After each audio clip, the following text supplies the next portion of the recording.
সিএনএফটিভি chairman Khaled Ahmed সংবর্ধিত। বিশেষ প্রতিনিধির পাঠানো তথ্য ভিডিও চিত্রে দেখুন বিস্তারিত।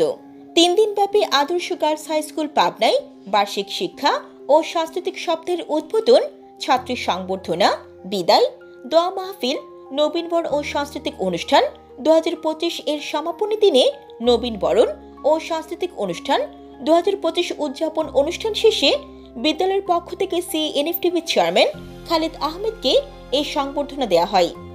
আজ বৃহস্পতিবার 30 জানুয়ারি দুপুর 1টায় প্রধান শিক্ষকের কক্ষে সত্য ও বস্তুনিষ্ঠ সংবাদ প্রকাশের জন্য সিএনএফটিভি চেয়ারম্যান খালেদ আহমেদকে সম্মাননা স্মারক কৃতজ্ঞতায় আদর্শ গার্লস হাই স্কুল পাবনা লেখা ক্রেস্ট দিয়ে সম্মানিত করা হয়।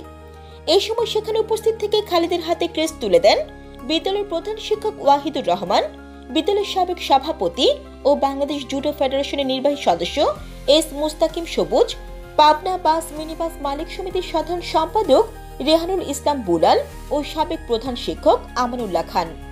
জান্নাতুল আফসানা, সিএনএফটিভি।